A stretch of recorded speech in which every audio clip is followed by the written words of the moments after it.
За сайн байна уу? Өнөөдөр урилгаар Монгол Улсын Гавьяат барилгачин профессор Зүглөх архитектор Яаш Хархуйтай уулзахаар хүрэлцэн байна. Тэгээ юуны түрүүнд цаг зав зориулаад урилгыг минь хүлээж авсан танд баярлалаа. Сонсогчдоо зориулаад өөрийнхөө бага наснаас эхлүүлээд тэгээ яагаад архитектурын мэргэжлэр сонгож ажиллах болсон тухайга бидэнд ярьж өгөөч гэж хүсгээр байна. За тэгэхээр миний бага нас гэдэг одоо 90 жилийн өмнөх түүхэл ярих шаардлага гараад байгаа шиг байна л да. Тэрвээс одоо 1938 онд Улаанбаатар хотод төрсөн Улаанбаатар хотын уул иргэн манай эцэг ээж төрөөс бүгд төрийн албаагч байсан. Монгол Улсын одоо барилгын салбарт, одоо санхүүгийн эдийн салбарт ийм одоо Улаанбаатар хотын уул иргэж юм аа. Үндсэн гарал үүссэн бол өнөөгийн одоо Төв аймгийн Дэлгэр хаан сумын ийм одоо удам усаатай бижөөдөөсөө би мэдчихсэн. Тэгэхээр 1938 онд төрөл 1956 онд Улаанбаатар хотын 10 жилийн 1-р он сургуулийг төгссөн. Сургууль төгсөөд мэдээж тухайн үеийн одоо сургууль төгссөн сурагчдыг шалгаруулж гадаад дотоодод сургууль сурах чиглэлийг нь өгдөг байсан. Миний төгссөн үед бол ер нь бол 1956 эхлээд тухайн үеийн зөвлөх бодолсон бусад одоо арчилсан хэмээх социалист орнуудад сургуульд явуулах ийм одоо өргөн боломж нэгдэж байсан ийм цаг үе байсан. Миний хамгийн гол сонирхож байсан мэргэжил бол зураачлах, архитектор болох ийм одоо сонирхолтой байсан. Гэхдээ миний ер нь багасаа бүрдсэн бол уран зургийг сонирхдаг, зураачлах ийм сонирхолтой байсан. Мэдээж одоо өнөөгийн одоо архитекторууд бол миний үеийн архитекторууд өөр их мэргэжлийг тодорхойлохтой нэг 10 жилийн сургуулийн ханы сан гэж бардаг байлаа шүү дээ. Ханы сан дээр хэлсээр тодорсон байхгүй. Ягаад гэвэл биш нэ маршалж явсан нэрмжт 10 жилийн 1-р дунд сургуулийг төгссөн хүн 1946 онд ороод 1956 онд төгссөн. Ингээд сонгосон мэргэжил бол архитектор мэргэжлээ сонгосон. Гэхдээ архитектор мэргэжлээ сонгоно гэдэг чинь юу гэхээр зэрэг бас тухайн үед чинь архитектурын одоо байгууламж, барилга байгууламжийн зураг зохиох гэдэг асуудал бол Монголын хэмжээнд нэлээд одоо тийм тодорхой бас. Тийштэй. Архитектор гэдэг чинь барилга байгууламжийг байшин гэж ойлгохоос тэр барилга байгууламж одоо ямар төр хэлбэртэй юм, ямар одоо өнгөтэй юм. Тэр одоо хот суурин газар байшин барилгад амьдарч байгаа хүмүүсийн амьдралын нөхцөл ямар нөхцөл байсан байх ёстой гэдэг асуудал нэлээд хоцорсон. Өөрөөр хэлбэл 1950-ад оны эхнээс Улаанбаатар хотыг барилгажуулах асуудал, Улаанбаатар хотыг ерөнхийдөө дагуу хөгжүүлэх асуудал тавигдаж 1954 онд Улаанбаатар хотын анхны ерөнхийлөгөө боловсруулагдсан байсан.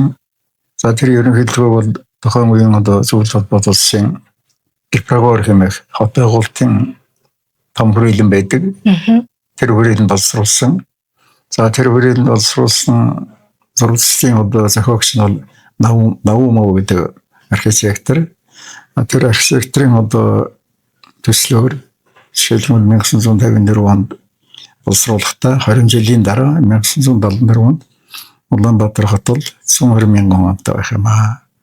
Ер нь одоо тухайн үеийн одоо зөвлөлт холбоот улсын одоо республикууд гэж ярьдаг да. Харьяаны, Азийн, Төв Азийн хэмжлэгээр харьяаны улсуудын жишг хот байхаар. Тийм учраас үүгтэй зэрэг хот байгуулалтын бодлогын санаартай асуудал.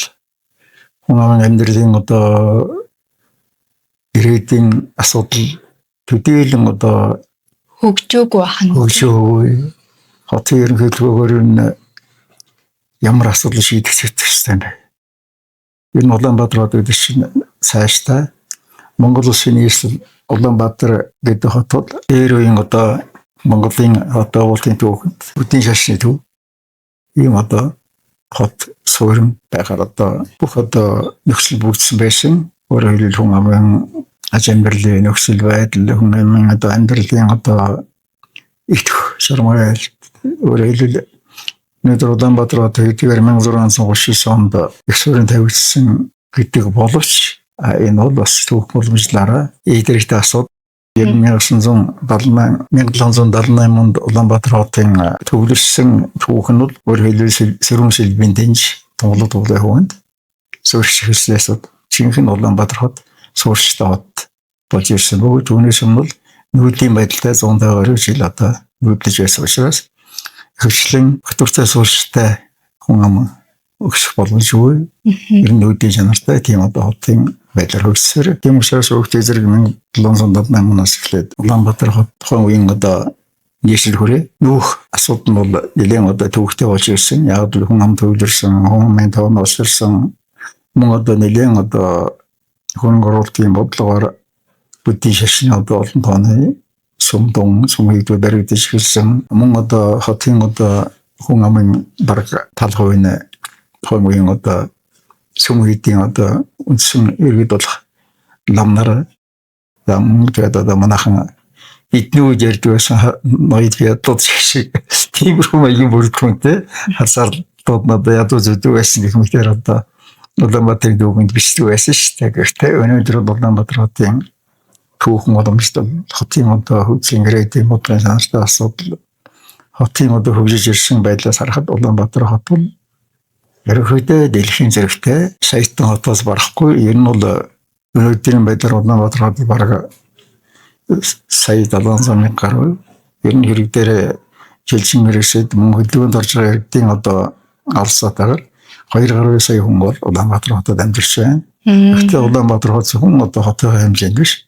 Бүс нутгийн тэлж хөгжөөд зүүн баруун тишээ 150-д 180 км одоо өргөжин тэлж хөгжсөөр байгаа. Дэлхийн одоо том хотын одоо төвшөнд орсон байгаа тийм ээ. Энэ одоо экзектэй үед бид амьдарч байна. Энэ экзектэй үед Улаанбаатар хотын хөгжлийн гэрээдийг одоо төлөвлөж манай архитекторууд шамдан ажиллаж байна. Энэ архитекторуудын донд манай одоо савнаар техникийн сургуулийн төгссөн одоо архитекторууд ажиллаж байгаад бас олон жил ажилласан багшааны үед Ахмад архитекторын үед баяртай байдаг. Миний үед бол Монголд бол архитектурын мэргэжилтэн бэлтгэх боломж байгаагүй.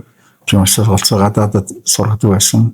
Манай анхны архитектор Будшан Шимтгоо бол Москвагийн архитектурын дээд сургуулийг төгссөн. Түүний дараагийн архитектор манай миний багш одоо Москвагийн архитектурын дээд сургуулийг төгсөө дараа нь бишиг уртнасан гэдэг. Тэрний дараа би ороод ингээд миний арын архитекторууд олцоо зөвлөл холбоотлсон архитектурын сургуулиудад боловсруул авч байсан боловч тухайн үеэс эхлэн бас зөвлөл холбоотлосоос гадна нөгөө тухайн үедээ хөгжиж байсан социализмын хорнуудын архитектур барилгын дээд сургуулиудад суралцаж мөн одоо архитектур мэргэжилтэн бэлтгэх цар хүрээ тэлж хөгжсөөр өдөө одоо өнөөдөр Монголын архитектурын тоош болж 3500 архитектортай болчихсон. Тэгэхээр мянган хүнд нэг архитектор авагдаж байна тий. Авагдаад ахшиг байна. Тэгэхээр зэрэг Америк хот бол мянган хүнд 150-200 архитектор авагддаг. Архитектор авагдаж байгаа. Тэгэхээр зэрэг манай хол ер нь архитекторуудын тоон хувьд нэлээд өндөр төгсөнд баг Америкээс үйлчилсэн. Ийм одоо төгсөнд очиж байгаа би бас баяртай байдаг байхгүй юу? Архитектор гэдэг одоо мэргэжилтэн бод маш чухал мэргэжилтэн. Гэхдээ архитектор бол архитектурын одоо уран бүтээлээ туугаарх ба шүү дээ. Ямарваа нэгэн одоо мэргэжлийн архитектор өнөөдөр маш чухал гэдэг байхгүй юу? Тиймээс архитектор гэдэг ширээс миний одоо багаасаа залуугаас ойлгож ярьсан мэргэжлийн дээд мэргэжил түүнийг эзэмшихийн тулд уйггүй хөдөлмөр шаарддаг. Тиймээс архитектор бол олон талын одоо мэддэг болсолтой чадвар. Ийм одоо ирээдүйг сэтгэж ийм хүмүүс байх хэрэгтэй гэж боддог. Тиймээс шүүхтээс манай ихтэй сургуулиуд бэлтгэж байгаа архитектур хотод байгуулалтын мэргэжлэнгүүд энэ төвшөнд одоо бэлтгэж байгаа гэж ойлгож байгаа. Танаас нэг асуулт тань. Та 1956 онд 1-р 10 жилийг төгссөн юм байна. Тэгээд архитектурын дээд сургууль руу архитектороор сурахаар явхад хотууд Улаанбаатар, Москва хотын хооронд асар их ялгаатай байсан баг тий. Улаанбаатар хотыг яаж хөгжүүлнэ гэж төсөөлж исэн бэ? Ер нь энэ төрсөн үед 1938 оны үед бол Улаанбаатар хотын дүү хоёргаас судалж хаад нэг 60-70 мянган хүнтэй байсан шиг байна. 70,000 хотоо гэж шүүхтэй зэрэг хуучин одоо хүрээ хотын суурин дээр шинжлэгдсэн, шинээр зүүсэн Улаанбаатар хотод үүсгэгдсэн байхгүй. Тиймээс шүүхтэй зэрэг хотын хүн амын одоо бүтцэд хүн амын тоонд өөрчлөлт орсон. Өөрөөр хэлбэл ордон сүмхийд одоо барилга байгууламжууд хотын нийт нутаг дэвшрэг эзэлж байсан. Тэр дотор ол одоо оршин суугчдын баг 60-70% нь лам буюу хуучин одоо тухайн үеийн одоо нийгмийн үеийн шийднүүдийн одоо амьдарч байсан. Ийм л одоо хот байсан. Хот болон өөрийн гэсэн түүхтэй гэдэг Улаанбаатар хот бол өөрийн түүхтэй. Улаанбаатарын хотын түүх бол бас сонирхолтой. Тодорхой хэмжээнд одоо анх байгуулсан 1639 оноос эхлээд 1778 түүний дараах жилүүдэд Улаанбаатар хот өөрийн одоо чиг баримжаагаар хөгжиж байсан. Ийм одоо хүн ам суурьсан Монгол улсын төвчөгт байрсан ийм л одоо хот. Гэхдээ Улаанбаатар хотын одоо хөгжлийн бодлого удаа дараагийн ерөнхий хэлбэрийн хэмжээнд одоо хөгжиж ирж байсан. Улаанбаатар хотын хөгжлийн ерөнхий хэлбэр бол анхны ерөнхий хэлбэр 1954 онд боловсруулагдсан. Дараагийн ерөнхий хэлбэр бол 1964 онд Улаанбаатар хотын боловсруулсан анхны ерөнхий хэлбэрэнд одоо коррекцировк гэж ярьд юм да. Яг тодтол хийж ингэж одоо өөрчлөлт Улаанбаатар хотын хүн ам 120,000 хүн одоо 240,000 хүнтэй байх юмаа гэдэг бодлогын үндсэн дээр техник эдийн засгийн үндэслэл бүх төрлийн одоо инженерийн шуумжлал зэрэг бодлогын шанараас асуудал тасагдсан байсан. Гэхдээ Монгол улсын одоо хөгжлийн сар хүрээ хүн амын өсөлт, хүн амын одоо оюун санааны өөрчлөлтийн үндсэн дээр хот руу шилжин өргөссөн тоол улам нэмэгсээр аваад Улаанбаатар хотын тоол жилийн одоо ерөнхий хэлбэрийн дагуу тодорхой хэмжээнд хөгжиж ирээгүй хүн амын өсөлт бол үргэлж төрүүлж төтгөө хөгжиж байсан.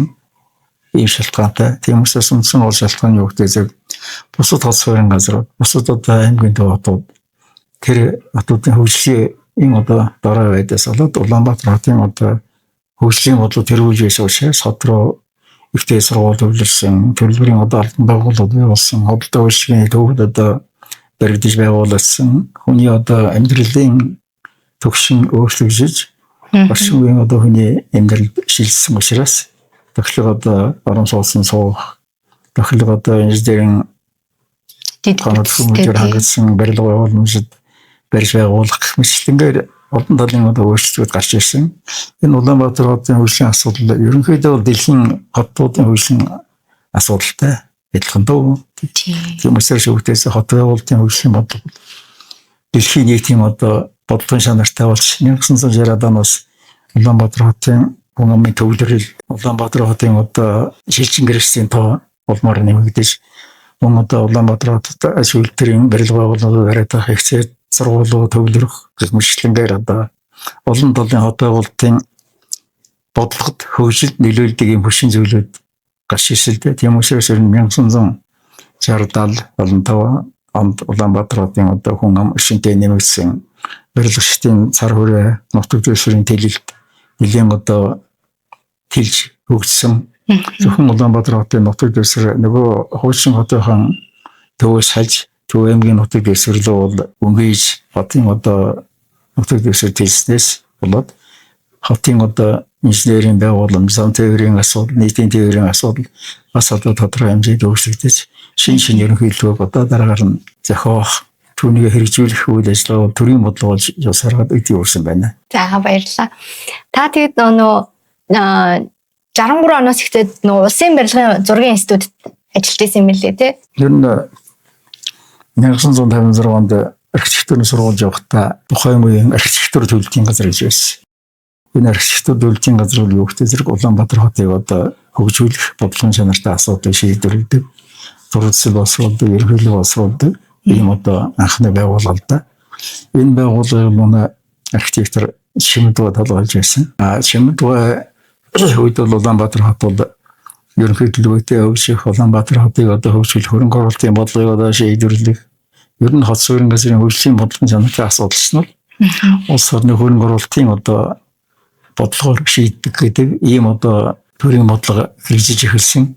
Тэрний дагуу Улаанбаатар хотын одоо biz яриад байгаа баг тойроо гişin одоо ерөнхий төлөвлөгөө анхны ээлжинд одоо барьж байгуулах энэ баг тойроо гудамжны одоо дагуу барьж байгуулагдах шаардлага гарсан. За түүнээс гадна 1940 онд Америкийн төрийн тэргүүн Монголд дайраад өнгөрөхдөө Улаанбаатар хотыг ганц гудамжтай хот гэд нэрлэж явсан байсан. Тэр одоо ерөнхийдөө тэрийг шүүмжлсэн үдэмжиж ойлгож байгаа. Тиймээс Улаанбаатар хотын их тавины гудамжийн дагуу шинэ одоо гудамжууд барьж байгуулах, Улаанбаатар хотыг тэлж хөгжүүлэх, Улаанбаатар хотын барилгын төвшинг орчин үеийн хотын одоо төвшөнд хөгжүүлэх, хүн амын одоо амьдралын чанарт өөрчлөлт гарах, амьдралын чанарыг байжуулах ийм одоо шаардлагууд төрөөс тавьж энэ хот бол өнөөдөртөө яг одоо дараагийн ерөнхийлөгөөний дагуу төрийн бодлогын дагуу одоо шинэ саяхан цагаар 1000 хүн автай. Нэг юм хөө дэлхийн одоо юу гэх юм бэ? Багт багш. Дундад ороогүй нэг юм саарамжийн хотын төвшил явж. Гэхдээ хотын одоо дараагийн ерөнхийлөгөөр хамгийн сүүлийн ерөнхийлөгөөр Улаанбаатар хотын хүн амыг 2,100,000 тавих юм гэж одоо төлөвлөсөн байна тийм. Төлөвлөгдсөн байгаа. Тэрнээс гадна Улаанбаатар хот ганцаараа туулын хөө сэрүүн шилбийн дижитал хөгжих хүшээ тэлж хөгжнө өөрөөр хэлбэл багнаар бий даасан хот дагуул хот маханга Монгол бий даасан дагуул хот ихэмжлэнгээр хот баруун зүүн тишээ тэлж хөгсөөр өнөөдрийн Улаанбаатар төрөлсрөг болсон. Тэрнээс гадна Бархан цааст богдхан улаан манд тойроод Улаанбаатарын одоо хотсон бүс нутаг бий болж байна. Богдуулын одоо өмнө хэсэгт RCT буюу зүүмод хотууд гэмчлэнгээр шинэ хотууд баригдахаар төлөвлөж ерөнхийдөө хийгдээд манай архитектууд энэ дээр өөрсдийн одоо уран бүтээлийн бүтээлчүүлээс явуулж байгаад Ахмад архитектийн хувьд би бас баяртай байдаг юм аа. Анхны яг барилгын архитектурын тэнхимийн эрхлэгчээр ажиллаж исэн Моист тий. Тэр үеэс тэр ер нь яагаад ер нь та мэрэгчлэр ажиллаж исэн багшлахаар болсон бэ? Тэгэхээр юу л да энэ чинь 1974 онд Монгол улсад үндэсний архитектуруудаа төгрөндөө бэлтгэх төр засгийн шийдвэр гарч Улаанбаатар хотын одоо төвлөрсөн ихтэй сургуулиудыг мэрэгжлийн боловсон хүчин бэлтгэх бодлогын чанартай асуудыг өргөжүүлэн тэлж хөгжүүлэх асуудал гарч ирсэн. Энэ дотор бол хамгийн одоо чухал мэрэгжил юм одоо тоонд ордог байсан архитектур хот байгуулалтын одоо салбарыг байгуулъя. Ийм учраас Улаанбаатар хотод архитектурын одоо сургуулийг байгуулснаар хөдөө орон нутгаас оюутан залуучуудыг сургах, үндэсний архитектурын одоо мэрэгжлийн бэлтгэх ийм одоо бодлогын чанартай асуудлыг төрөөж тавьсан. Тийм учраас тэгэхээр тухайн үеийн одоо манай Ахмад архитектор тухайн үеийн одоо архитектур хот байгуулалтын бодлогын чанартай асуудлыг дэмждэг байсан төрийн одоо бас тодорхой хэмжээний удирдлагууд Монголын одоо шинжлэх ухааны техникийн сургуулийн дэргэд архитектурын ангийг нээж архитектурын мэргэжлтэй боловсон хүчин бэлтгэе гэсэн тийм шийдвэр гарсан юм байна. Би шинэ одоо 1963 онд Москвын архитектурын дэс сургууль өгчөөд барилгын зургийн институтэд ажиллаж байсан. Ажиллаж байгаад энэ шинэ одоо тухайн одоо барилгын зургийн институт шинэ архитектур төлөвлөлтийн газар гэдэг нэртэй байсан шүү. Тэр байгууллагын нэртэй сургуулж яваад төгсөөд ирэхэд барилгын зургийн төв институтэд байгуулагдсан байсан. Тийм учраас байгууллага маань өөрчлөгдөд, нэр нь өөрчлөгдөд гэрэлтийн хүмүүс нь тэндээ ажиллах хэрэгтэй байсан. Тийм учраас барилгын зургийн институтын гэргийн барилгын зургийн төвшөнд архитектороор ажилласан. За тийм бол юу гэдэг зөвшөөрөлтөнд орон сууцны барилгын зураг төсөл зочдууд олон нийтийн одоо хөлтөөсийн түүх мэтийн одоо барилга боломжтой ерөнхийдөө боловсруулах. Мөн одоо тухайн барилгын одоо зураг төслийг боловсруулах гарч ирж байсан л да. Яг хуу тухайн үеийн улс төрийн бодлогоор ч юм уу хотын бодлогоор ч юм уу архитектуруудын донд уралдаан зарлах, уран бүтээлийн уралдаан зарлах тэргээр одоо архитектуруудын уран бүтээлийг шил сонгож тухайн уран бүтээлээр байрлуулсан архитектор бас тодорхой хэмжээнд төрдөө үнэлэгдэж бас Монголын үндэсний архитектуруудын мэдлэг чадварыг илтгэх тийм үйл ажиллагаа явуулж байсан л да. Тийм учраас хүүхдээ зэрэг тухайн үед бас Монгол шиг бол зөвлөл холбоот улсын эрх сектор, Булгарын эрх сектор гэмчлэнээр бусад социалист орнуудын тухайн үеийн социалист орнуудын эрх секторууд ажиллаж байсан тийм том байгууллага байсан. 800 гаруйд инженер техникийн ажилчтай. Тэр зургийн институтэд биш нэг 10 жил ажиллаад дараагаар нь 1969 онд тэгээд байгууллагууд засгийн газрын шийдвэрээр Улаанбаатар хотын ерөнхий эрх секторыг томилогдсон. Тухайн үед бол Улаанбаатар хотын хүн ам тэгээд зөвлөж үзэх юм бол цөөхөн байсан гэдэг одоо хөгжлийн бодлогын чанартай асуудлыг тодорхойлох шаардлага гарч ирсэн. Одоо хотын хөгжлийг одоо голгойлох ерөнхий эрх секторын одоо төвшөнд ажиллах мэргэжлийн боловсрол болсон гэсэн. Хөгжсөн одоо манай шинэ эрх сектор манай одоо өндөр настай учраас дэвтэр суугуулсан. Тэгмээс ерөнхий эрх сектор томилох тийм шийдвэр гарч тухайн үеийн одоо ерөнхий эрх секторын одоо шийдэх бодлогын чанартай асуудал өндөр түвшин шийдэгч байлаа шүү дээ. Та тэгэхээр хэдэн настай байсан үе гэсэн үг вэ? Одоо 30 настай байсан болов. Бас нэлээд залуухан байж тий. Залуухан байж тий. 30 наснда одоо залуу байлгүй. 60 жилийн өмнө болчиход байна. 30-аад настай гэхээр ерөнхий архитектор болно гэдэг чинь бас л залуухан сайхан шийдсэн байх. Тэр чинь бол бас ерөнхий архитекторын одоо үйл ажиллагаа бол өргөн хэмжээнд тавигдаж энэ бол хотын ерөнхий архитектор хотын олонх даргын одоо төвшөнд үйл ажиллагаа явуулах тийм төвшөнд явж ирсэн байна. Гэхдээ Улаанбаатар хотын одоо хөгжлийн ерөнхий төлөвлөгөөг зайлшгүй өөрчлөх шаардлага гарсан. Яагаад бол хотын одоо хүн амын өсөлт хотын хүн амын нөхцөл байдлын төлөлт Улаанбаатар хотын нэр хүнд өсч дэлхийн одоо зэрэгтэй хотын төвшөнд очсон учраас Улаанбаатар хотын хөгжлийн бодлогыг орчин үеийн хот төвшингийн одоо шаардлагаар нийцүүлэн хөгжүүлэх ийм асуудал тавигдаж байсан би боддог. Тэр үндсэндээр бас тухайн үед бол бас 10 жил ажилласан бодлого туршлага суусан гэж бодсон байлгүй дээ. Намайг өдөр дуудаад хотын ерөнхий архитектороор томилжсэн. Би бол хотын ерөнхий архитектороор томилох нэг тийм сонирхол над байгаагүй. Яг л угаасаа уран бүтээч архитектор учраас. Тэр үед Улаанбаатар хотын баригдах ерөнхийдөө голгол барилгуудын зурагчдыг боловсруулах үг даалгавраа ажиллаж байсан да. Энд бол 50 бимээ урдын ордон гэдэг барилга залуучууд зочдлыг өөрсөн шинжлэх зөвг нь бол оюутны доктор байр байсан шүү дээ. Түүний одоо шинэ зочдлууд болох ийм асуудлууд тавигдаж байсан. Тэрнээс гадна Улаанбаатар хотын төвийн хэсгийг одоо өөрчлөх. Ялангуяа одоо баг тойргийн доторх барилгачны асуудал архитектур орон зайны төлөвлөлтийг одоо өөрчлөх шаардлагатай явж байсан. Энэтэй уялдаад хотын одоо ард самны сүлжээ ногоон байгууллага хотын одоо анх боловсруулсан 1954 оны ерөнхий төлөвлөгөө ерөнхийд нь бол ерөнхий төр зургийг хадгалж үлдээх гэхдээ орчин одоо хотын төвшөнд хөгжүүлэх ийм одоо шаардлага тавигдаж байсан учраас Улаанбаатар хотын ерөнхий төлөвлөгөөг боловсруулах мөн одоо Улаанбаатар хотын ерөнхий төлөвлөгөөг тухайн үед хамгийн гол үндсэн шалтгааны өгтөө зэрэг монголчууд Улаанбаатар хотыг барих хөрөнгө оруулалтын бодлого хуваарлж бодлого хэрэгжиж чадаагүй. Тийм учраас өгтөө зэрэг зөвлөл бодлосын зургийн байгууллагуудаар зураг боловсруулсан тохиолдолд бид хөрөнгө оруулж Улаанбаатар хотыг барилгажуулна гэсэн юм одоо шаардлага тавьж байсан байхгүй. Тийм учраас Монгол архитекторууд Улаанбаатар хотын ерөнхий төлөвлөгөөг боловсруулах, зөвлөл бодлосын болон бусад одоо орнуудын хүч хөрөнгөөр баригдах барилгуудын зураг зурцыг хөгжлөн тухайн одоо хөрөнгө оруулах байгууллага юм орны архитектурууд, инженерүүд боловсруулдаг. Ийм зарчим суурьж байсан. Яагаад гэвэл зураг зурцээр дамжиж их хэмжээний одоо хот байгуулалтын бодлогын асуудал явагдах. Мөн одоо хөрөнгө оруулалтын бодлогын асуудал явагдах. Тийм учраас хөрөнгө оруулалтын бодлогын чанартай асуудал өөрснөө гартаа барьж өөрснөө одоо хотын хөгжлийг өтөрж яахын тулд хотын одоо бодлогын чанартай асуудал шийдэхэд монголчууд олсох баг хөвчлэн одоо Булгарын архитектурууд өрмөний одоо шилэн дөрмөний сэрхийн бэлгэн барих энэ хөрөнгийг өрмөний өөрөө гаргасан юм байлээ шүү дээ. Тэрнгийн одоо уран сувруудаар барих учраас өрмөнүүд зургийн боловсруулна өрмөнийдийн одоо инженер техникийн мэргэжнүүдийн одоо техникийн амлалтаар сэрхийн бэлэг барих асуудал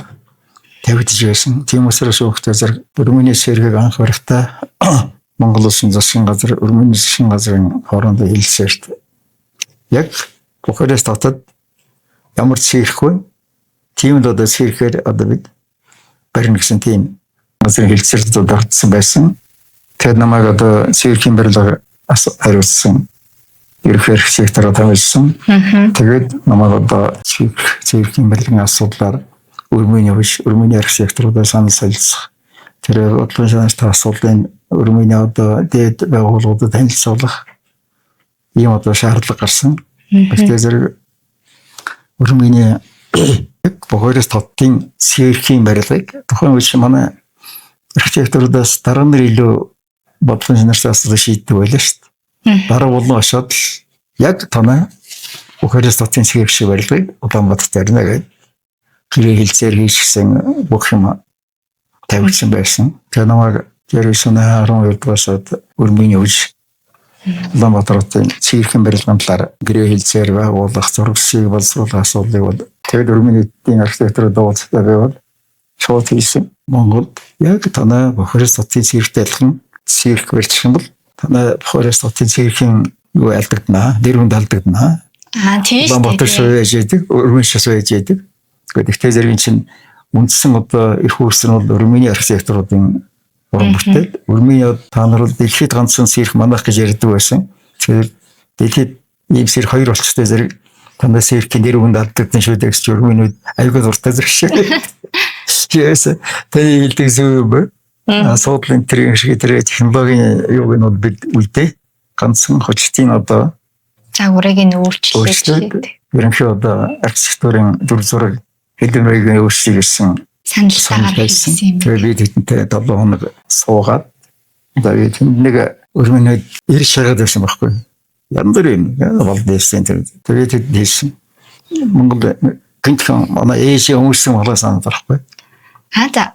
Тэр үеийн эмэгтэйчүүд ийм дугуй Германы өдөн болгоо цагаан болгоо өмсдөг байсан шүү дээ. За.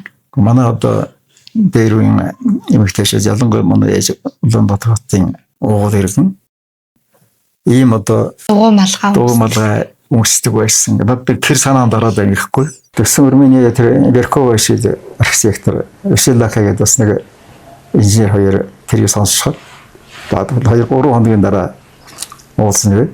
Тэгээд 3 хоногийн дараа уулзаад одоогийн цэвэрхийн барилгын хэлбэрийг гаргаад ирсэн байхгүй. Тэгтээ зэрэг тэр бол яг онсон надад таалагдсан байхгүй. Ерөөсөө энэ барилгын одоо юг харагдах байдал хэв маяг болж байна. Доторлын одоо зохион байгуулалтын бид танад бол ганц сэрх тоглодог. Юу гэхтэй зэрэг бүх хөрөлдөдөг. Спортын явын одоо тэмцээн явуулдаг. Цэрхэн тоглолтын үед бол 2500-аас 3000 хүний суудалтай. Бүх хөрөлдөх үед бол 1500-аас 2000 хүний суудалтай. Өөрөөр хэлбэл цэрхэн халбаа шүү дээ. Тэр өргөдөд ихний суудлуудыг доошоо суулгаад ийм маягаар одоо тэгсэн цэрхэн барил зөвхөн Өрмөний архитектурд үеийнх зүг санаа байна гэж хэлсэн боловч сүүлдээ нөгөөдөл чинь нөгөө хөрөнгө нь 3 сая клиринг өрөвлийн хөрөнгө байхгүй юу. Тэгэхээр ингэж хийх юм бол танаа одоо цэгч чинь 4-5 сая клиринг өрөв болох гэж байна. Та өөрөө мөнгө гаргах гэдэг юм. Ханаас мөнгө гаргах. Тийм шүү дээ. Өөрсдийнх нь мөнгөөр нь өөрсдөө нь хийлгэж идэг тийм үстэй. Ирээд засгийн газар танилцуулахад та ерөөсөө суудлын энэ цэрхэн барилга хэвээр нь үлдээ.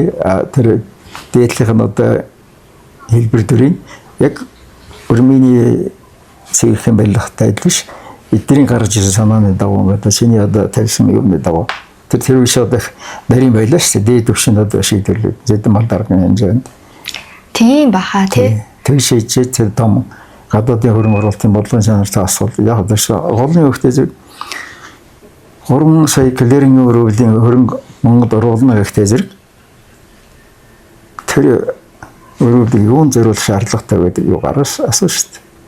Тийм учраас одоо хөдөөж үйлдвэрлэж юм уу одоо дэглэлийн одоо төв яам гэдэг гэх юм бол өрмөн зөвшөөрөхгүй яг тэр хөрөнгөний асуудал тухайн орны нэр хүндийг өрөх асуудал байхгүй юу? Жишээлбэл Улаанбаатар хотод Өрмөний одоо циркийн барилга барьснаар Өрмөний нэр хүнд өсөж байгаа байхгүй юу? Тийм байна тий. Яг л Улаанбаатар хотын одоо циркийн барилгын төлөвлөлт архитектур орондоо төлөвлөлт бол Өрмөний архитекторууд хийсэн ийм одоо дэлхийн 10 циркийн нэг болох юмаа гэдэг үндсэн дээр. Хэрвээ нэг сумын төвч юм уу нэгдлийн хөгжүүлэх тэр хөрөнгө оруулалтыг Өрмөний оруулахгүй шүү дээ. Тийм учраас тухайн үеийн одоо хөрөнгө оруулалтын бодлого гэдэг чинь тухайн улс орн өөрснөө нэр хүндээ өсөж байгаа. Аль талдаа ашигтай биш тийм. Талын бодлогын чанартай асуудыг тэд нар чинь биднээс цэнийг улс учраас мэдж байгаа баг. Тийм учраас Өрмөний циркийн барилгыг Монгол барьсаар Өрмөний дахиад циркийн барилгаа бусад орнуудаас барьж болох юмаа гэдэг санаа тэнд төрж байгаа шүү дээ. Тийм байна тий. Тийм учраас өгтэй зэрэг би бол яг Хорестын цирк Монголд байх ёсгүй. Ямар нэгэн хэмжээгээр одоо өөр байх хэрэгтэй гэдэг үндсэндээ циркийн барилгын ерөнхий одоо өчтөнтэй өөрчлөлт хийсэн байхгүй. Бас тийм дугуй дүрсэн болохоор Монгол гэрмэр шиг юм шиг бас гоё харагддаг. Цирк. Ер нь бол циркийн барилгыг сонгох чинь зарим дарга нар чинь тэр манай сургууль шүү дээ. Тэрний зүүн төсөлдөө өгөн дээр барих хэрэгтэй. Ямар нэг асуудал гарсан дарга нар шайгуу цэцэн мэрэг молоо ярьдаг байхгүй. Угаасаа тэр үед ч гэсэн тийм. Одоо цирк байгаас ерөөс нэг усны удам яда шалбаа байсан байхгүй. Тэгсэн намайг өндөр дэвшингийн дараанд шүүмжлээ шалбаагийн дотор гадаадын хөрөнгө оруулалттай барилгыг бариулах гэсэн юм биш. Бас тэгжсэн юм тий. Тэгэхээр зэрэг тайлбарлаад Улаанбаатарын гудамжууд өргөн шалбаагтай байхгүй. Энэ их тэнгэрээс ихтлгүүрээс урагш явуулсан энэ нөгөө гудамж яг тэнглэгтэр циркийн барилга барих юм бол циркийн барилга их дэлгүүр ингээд хоорондоо холбогдсон архитектур орон одоо өгөөмс тийм төвлөлт гарна гэж тэгжээж ойлгуулж циркийн барилга тэнд барьсан байхгүй. Тэгэхгүй бол их сургуулийн гудамжны тэнд байх байсан юм шүү дээ. Их сургуулийн зөвхөн талд юм хаа нэгэн газар барина. Тэгээ намайг шалбаагийн дотор циркийн барилга тэгээ Улаанбаатар зүрийн шалбаагтай байхгүй шүү дээ гэж хэлжээ. Улсын ихтлгүүрийг болохоор хятадын зураг төслөөр хятадууд хийсэн гэж байна. Улсын ихтлгүүр чинь бол яг улсын ихтлгүүрт адилхан барилга хятадын Бээжингийн регионд бол гудамжинд байж идэв шүү дээ. Ер нь ингэж нөгөө Өрмийн ч нөө хятад ч нөө ингээд манай Улаанбаатар хотод ер нь барьж өгсөн хэр их хэмжээний барилгууд байт юм бол яг тэр үед өөрсдөө санхугаа гаргаад барьж өгсөн барилгууд. За яхаа ер нь бол яг хөрөнгө оруулалтын бодлого шийд юм уу техникийн засгийн тусламжаарч гэх юм уу одоо тухайн үеийн одоо арчилсан орнууд биш социализм хормошин өөрсөн ядуу байлаа шүү дээ. Эдийн засгийн ядуу байлаа. Архитектур хот байгуулалтын хувьд ядуу байлаа. Тийм учраас тэд нар бол гадаадад одоо жишээл Монгол мэтийн орнуудад хөрөнгө оруулах тэнд одоо иж бүрэн зохицоор барилга байгуулалт барих тийм бодлогын чанартай асуудал бие даан шийдэж чадахгүй байлаа шүү дээ. Өөрөөр хэлбэл зөвхөн толгойд улс гэдэг том гүрэн тэдний шин бүх юм барьж гисэн. Софи хотын ерөнхийлөгөөг бид хийнэ. Москвын гипро орсон. Өрмөний нэс Бохрын хотын ерөнхийлөг бид хийнэ. Бид хөрөнгө оруулнаа. Тэгээд Софи хотын гол талбайнууд дээр Бохрын хотын гол талбайнууд дээр өндөр шууд шиг. Яшиг тэр байлгууд чинь 2-3 барьсан байхгүй чихс чихнээс парахот энэ төр. Энэ хөрөнгө зөвл толгойд улсын одоо хөрөнгөөр барьсан барилга гэдгийг дэлхийн нийтэд зарлан нуугдж байгаа байхгүй.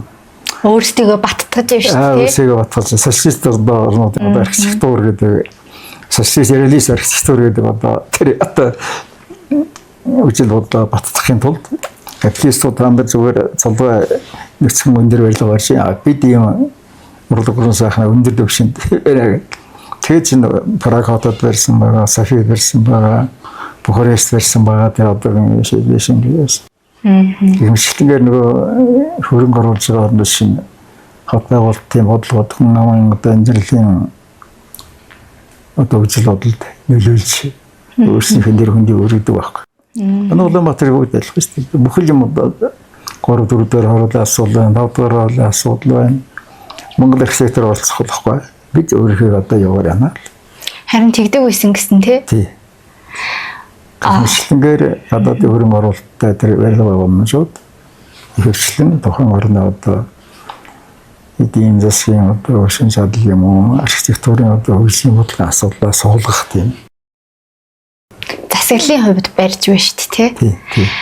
Одоо тэгээд энэ Румыни манай энэ циркийн барилгыг Румыни засгийн газраас ингээд бүх хөрөнгөний гаргаж өгөөд барьж өгсөн байтал бид бас ингэж хамаагүй өөрчлөөд дүр төрхийг өөрчлөх ёстой юм уу? Ер нь одоо сүүлд нэлээд өөрчлөгдсөн билээ шүү дээ тий. Үгүй ер нь бол альва архитектурын төвөг турсан байгууламжууд бол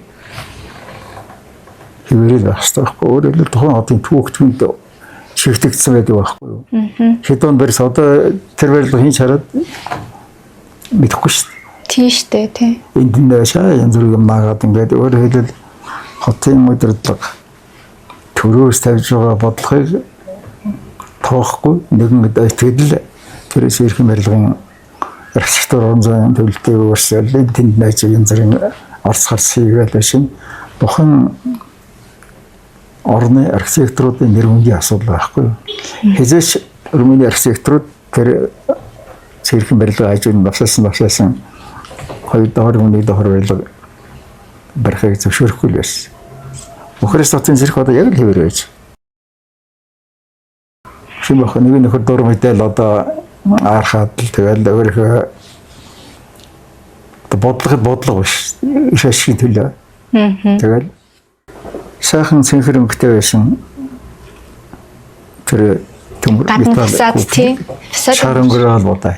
Харин тий. Намайг одоо тэр цэрхэн барилга барьсан дараа манай сургуулийн ректор Сатан багш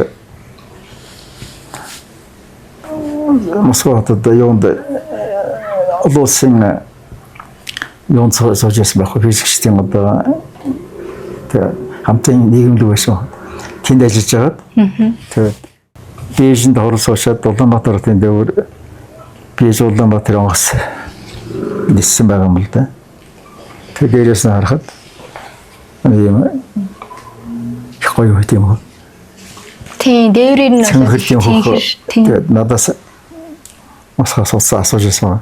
Хотын ихтэмдэрийн ихтлгүүр эсрэг талд нэг тийм барилга байсан. Ямар барилга юм бэ? Би цэрхийн барилга байсан байх уу? Шуугаа ямар гоё барилга байсан хаас шиг. Москваас осож байгаа тэр ухаантай юм шиг тийм байдаг байхгүй. Тэгээ тийм сайхан барилгаа тий бид нар өөрсдийнхөө гараар одоо тэгээд нэг чавганц шараар удаад мөнгө дуудаг өнгөө шарахсан. Мөнгө дуудаг. Яа. Тэд нэг бүхэн авгаа нэг бүхэн их тэрс ирхэн барилгыг дээврийн ашиг цэнхэр гэдэг нь хогтөнгөрийн одоо хоёр юм байхгүй. Тийм үү би зоригоор сонгож ногооноор үзээ, янз бүрээр үзээ, дулаанаар үзээ. Тэр Румыни архитектурээс энэ таягаад байна. Цэнхэр юм. Тэр учир шалтгааныг олоогүй зүгээр өөрсдийнхөө эрх ашигаараа л хийчихэж байгаа тий. Мөнгө дуудаг өнгө шар болгосон юм. Тийм одоо нөхцөлийг архитектурын одоо бүтээл, архитектур хот байгуулалтын бодлогын санаартаа асуулт оролцож болохгүй байхгүй. Тухайн үеийн одоо хотын даргын л одоо өөрийн юу шít хэрэг хүрээд ажиллаж байна гэдэг нь л харагдаж байгаа юм тийм. Цар үед ажиллаж яаж хийж хотын дарга өссөн юу байсан тийм мэдэхгүй. Дагуудаж охин эйжен тэгш юм гэдэг. Харин тийм. Таны үед тэгээд таныг ингээ ерхий архитектороор ажиллаж авах үед бүтэц ер нь хэр байсан бэ?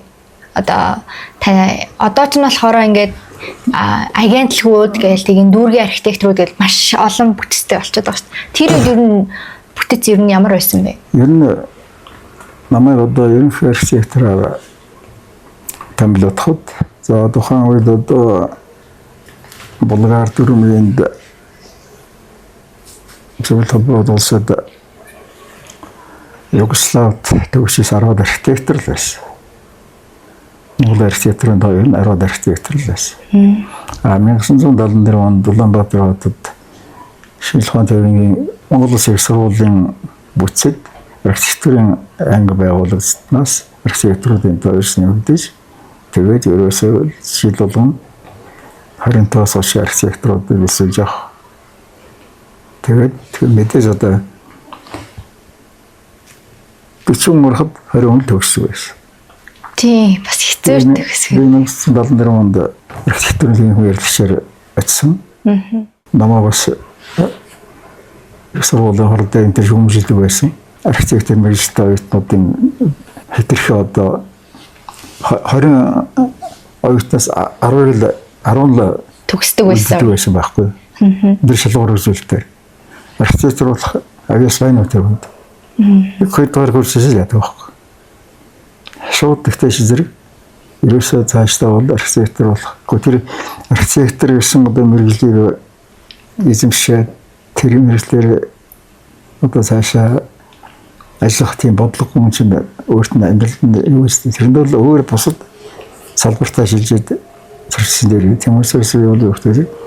Архитектурын одоо яаслаг архитектур болох цаашдаа тэгээд хоёрдугаар ингээс 3-дугаар курсээс хасагдаал нөгөө мэргэжлийн төсөл дээр сулдун аваад ингээд агааршин тэрүүний амьдралын одоо юу вэ те хүмүүсээс цаг хугацаагаа алддаг. Цаг хугацаа нэг хоёрдугаар ингээд чадвал чадахгүй өөр ингээд шилжүүлдэг байсан байна. Тэр бол бас шилдэг явдаа. Тэр нь бол зөвхөн Монгол биш бусад томгийн улс орнууд тийм байсан юм. Жишээлбэл Италийн одоо архитектурын сургууль архитектур мэргэжлэр суралцсан гэсэн хэшийн одоо оюутнууд хэлсэн бүгдийг хэлсүүлдэг гэж. 100 1000 бүгдийг хэлсүүлдэг гэж. Тэр нөгөө эхний 1-2 дугаар курстэй нөгөө нөхдөд чинь тэгээд би энэ мэргэжлэр цаашаа ингэ явж болох юм аа гэдэг нь үлдээд болохгүй өөр сургууль шийдээд өөр мэргэжлэр явчихдаг гэсэн. Тэгэхээр зэрэг эсвэл энэ мэргэжлийн цааш нь аваад явах нь өөрийн чадвар байна уу гэдэг дээр сонголт өгдөг. Мэдшэр осож ирсэн за би энэ мэргэжлэр хийж явахгүй байна. Яс эндээс эртэн шиг өөр салбартаа сурсан юм. Тийм. Манайх нэг л суугаал байдаг, яваал байдаг. Төгсөл гардаг байхгүй. Энэ нь бас яг чанарын асуудал дээр яригдж байна тий. Тийм, чанартай архитектор гарч чадж гин үү гэдэг асуулт. Тэр Монголын архитектуруудын мянган архитектур ярьжсэн тий. Америкээс аваад байсан шүү. Тэр өндөр хөгжилтэй орон ямар шалгуур үзүүлэлтээр архитектур ярьсан юм. Тийм, таныг бас нөгөө сая ингээд бодож илаа л та би яг тэр Бухарей хотын циркийг Монголд хийх шаардлага байна уу гэд тэнд нь ингээд зохицуулт хийгээд бас ингээд үндэсний архитектурын хэв маягийг оруулаад гэд тэгээд тэр шавартай газар барих хэрэг байна уу гэхт нь тэр үндсэн утга шалтгааныг ингээд тайлбарлаад дарга нарынхаа өөдөөс бас зөксөөд тэгж ажиллаж исэн байх чинь одоо яг болол тэгж ажиллах бас хэрэгтэй шүү дээ тий. Тэгэхгүй бол нөгөө захиалагчийн үгэнд ороод гэхдээ зэрэг манайхан шинд за гэл нам болоод дарга тэгсэн шийдэхгүй болохгүй яваад байдаг байхгүй. Тийм, дарга тэгсэн учраас энийг ингээл хийчихье гэдэг. Тэгэхээр энэ мэргэжлийн ёс зүй бас байх хэрэгтэй байна тий. Тэгэхгүй тийм мэргэжлийн ёс зүй байна. Мэргэжилтэй, итгэлтэй, өөрийн мэргэжлэх байр суурьтай байх хэрэгтэй. Өөрөөр шиний хэлсэн үг. Заавал дунд баштай байх хэрэгтэй архитектур байна. Тэгээ ерхий архитектор гэдэг чинь бас их том бөгөөд хариуцлагатай бас хүнд ажиллах шиг байна тий. Эсэн шиг тийм яа. Тэгээ юу нөгөө зурагтаа ноцолдох биш. Ерөөсөө нөгөө асуудлууд шийдээл явдаг юм шиг байна тий. Одоо ерөөсөө юу яашаад ямар дараагийн өмнө гараа өргөдөл ах хэрэгтэй. Би тэгж бодож байгаа хотын одоо хөгжлийн ерөнхийлөгөө тэгж тусгасан байгаа. Монголын одоо та 2 жил 3 жил хийгээд хотын дарга болно. Магадгүй таны дараа 10 жил хотын ерөнхийлөгөөс байж магадлал байгаа шүү гэхдээ зөвлөл шин нам болдог. Бас их зөрөгтэй байсан байна та. Тэгж тэгэхгүй бид чинь улам дарлаа шүү дээ. Тэгээ ер нь дураараа л юм хэлэх гэдэг байсан тийм өөр ингэсэн үзэл бодолтой өөр ингэсэн одоо санаа шууд хэлдэг байхгүй ерөнхий хэрэгтэй шимхэд хэлдэг байхгүй тухайн үед. Одоо бол мөнгөөр ингэх гээд байгаа шүү дээ. Аюултай газар. Yes. Манай шээ одоо ерөнхий хэрэгтэй болоод нөгөө хуучин арын хаалгаар олсон газар мал иш нүчмүү болоод ингээд хөрсөн чинь тэр нөхөр юугаар насарсан шүү дээ. Хүчрэгтүүлгээр. Тий. Тэр их бас нотлог асуудал та тий. Тийм учраас энэ чинь бас аюултай амин жохол тийм ээ. За одоо тэгээд нөгөө нэг таны үед баригдчихсэн энэ барилгууд энэ хувьсгалчдын музей тэгээд инх тайван наримжийн ордон гэдэг энэ за тэгээд цирк гэх мэтлийн барилгуудад одоо орчин үеийн архитектурын өв болоод үлдчихэж байна л да. Тэгээд нөгөө нэг ашиглалтын шаардлага хангахгүй гэл нураах уу яах уу гэл хүмүүс ярьж байна. Та ер нь энэ тал дээр яг юу гэж бодож байгаа вэ? Ямар байр суурьтай байна? Ашиглалтын шаардлага хангахгүй гэдэг сонь үг байхгүй. Хаанаас гарч ирсэн үг? Хотын уугуул иргэн бол хотынхан олон жил барьсан барилга байгууламжийг хаваад хүнд итгээд энэ бол манай хот эдийн жилийн одоо түүхт юм болоод.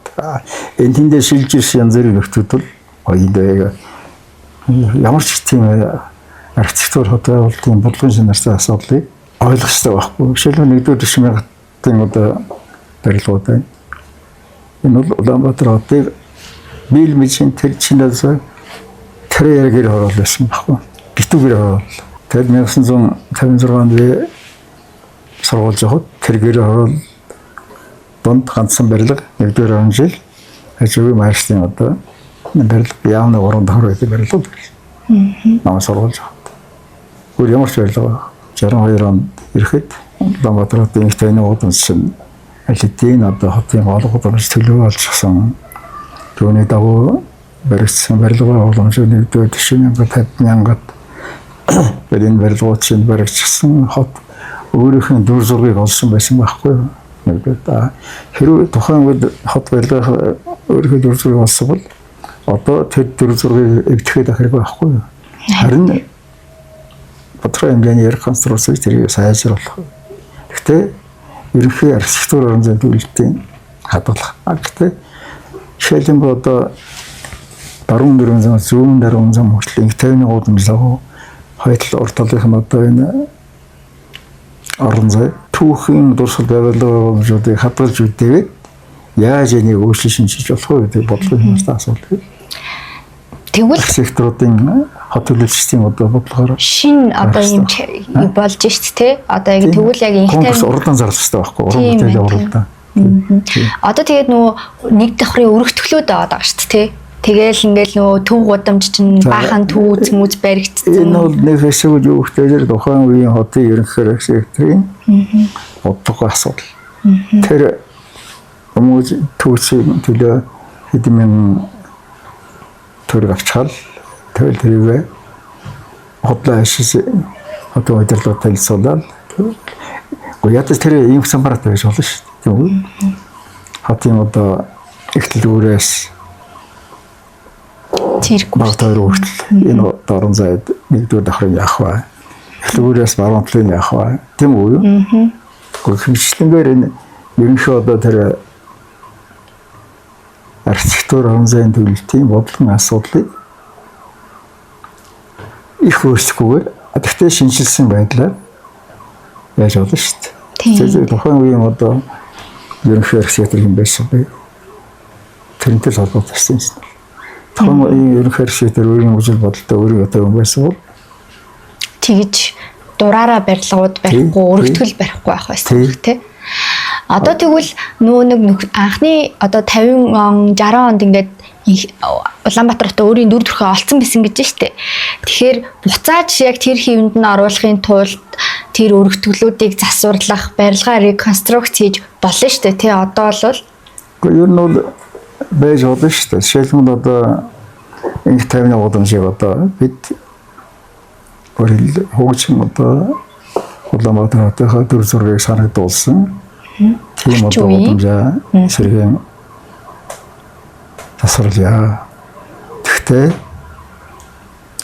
орчин үеийн одоо хотын бүрэн дүрийн шаардлагыг хангасан тэгж архитектурын толгойд мозговой атак гэж ярьдаг да. Тархины довтлого хийх хэрэгтэй байхгүй. Одоо Монгол юу байхгүй. Мозговой атак гэж байх. Тархины довтлого. Бидний залуу 70 80-аад он шин мозговой атак гэж байлаа шүү дээ. тархины довтлого юм гэдэг шиг хөхтэй зэрэг залуу мэргэжлийн хүмүүсийг оюун ухаанаар нь шалгаруулж мэргэжлэр нь сонгож оруулж байгаа. Түлээ танаас асуух асуулт. Энэ нөө та түрүүн бас дурдсан шүү дээ. Нөө архитекторууд мэргэжилтэй үнэн чи ингээд бас шууд хэлдэг байх хэрэгтэй гэдэг. Ер нь залуу архитекторууд мэргэжилтнүүдтэй та юу гэж захих вэ? Энэ алуу залуу хүн өөрийн мэргэжлийг сонгохдоо өөртөө тодорхой хэмжээнд нэгдүгээр амьдралд нь хэрэгцээ болох. Тийм үү? Тэр мэргэжлээ сонгохоос нэг сайхан байшин зур харсаа архитектор болов гэж юм уу? Тийм юу гэж болохгүй. Би ер нь архитектор гэдэг одоо энэ мэргэжлийн одоо ур чадварыг эзэмшиж чадна. Энэ архитектор хүн шиг 15-20 жилийн дараахан шитгэж мэдэрч чадна. Тийм хүнд архитектор болнохоос өөрийн гэсэн хүсэл бодолтой тийм үү? Архитектор гэдэг явж явах юм би архитекторээс зогсчих сайхан л да. Гэхдээ архитектор гэдэг чинь одоо бас өөрийн гэсэн хүсэл бодолтой, өөрийн гэсэн уран бүтээлийн чиг баримжаатай нэгдүгээр бүх урдын хамгийн дээд цэг нь бол архитектур гэж байна. Тийм учраас энэ секцийг ашиглаад одоо би одоо 50-60 жил ажиллаад дийчиг өгсөн юм байхгүй шүү дээ. Гэхдээ архитектор болсон явуулаад байна. Сэтгэл санаа одоо ижлүүдтэй асуудал байна. Бас нэг үний идеал гэж байдаг шээ. Тэрэндээ бас архитектор гэсэн мэргэжил хаяа дарга болсон идэ усуд байж байгаа шүү дээ. Архитектор хүн архитектурын одоо энэ мэргэжилээ эзэмснээрээ эзэж цаасаа хандаа хэрэг. За баярлалаа. Нэг иймэрхүү маягтай. Тэгээ яг